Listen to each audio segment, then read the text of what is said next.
ایسا قلعہ بنایا جائے، یہاں پر کوئی ایسا کارخانہ تیار کیا جائے، ایک ایسے کارخانے کی تعمیر کی جائے جہاں پر دنیا کی کوئی اشیاء نہ بنائی جائے، دنیا کی کوئی چیز نہ بنائی جائے، بلکہ اس کے اندر، اس کارخانے کے اندر ایک ایسی عمدہ چیز پیدا کی جائے جو لوگوں کو راہ راست پر لے کر آ جائے، جو لوگوں کو راہ راست پر لائے۔ جن لوگوں کے سینوں کے اندر عشق مصطفیٰ گامزن نہیں ہے، ان کے سینوں میں مصطفیٰ کا عشق ڈال دیا جائے۔ وہ ذات محتاج تعارف نہیں ہے، تاجدار اہل سنت، مفتی اعظم عالم اسلام کی ذات ہے، جس نے سرزمین اندور پر قدم رکھا تھا اور بابا نوری کو حکم دیا تھا یہاں پر علم کا ایک ایسا قلعہ تعمیر کر دو کہ وہ قیامت تک کے لیے چاروں طرف روشنی روشنی پھیلاتا رہے۔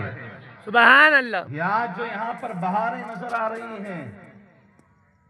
یہ بھی اسی دارالعلوم نوری کا فیض ہے کہ اس سے پڑھ کر آنے والے ایک فرزند نے اپنے گھر کی تعمیر کا پہلے نہیں سوچا، اپنے گھر کو سجانے کے لیے نہیں سوچا، بلکہ اپنے علاقے کی خوشحالی کے لیے، اپنے علاقے کو علم کے نور سے سیراب کرنے کے لیے، علم کی روشنی سے ان کو منور کرنے کے لیے اس نے ایک عزم لیا ہے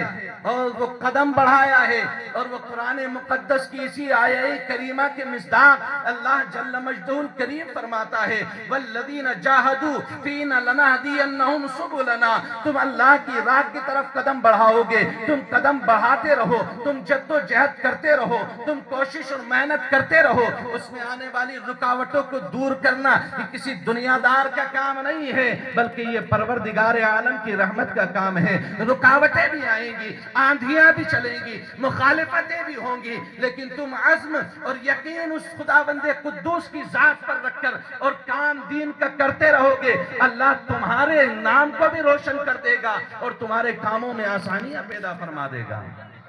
آج یہ علماء کرام کی جماعت یہاں پر آئی ہے، یہ انہی کی حوصلہ افزائی اور آپ کی ہمت کے لیے آئے ہیں۔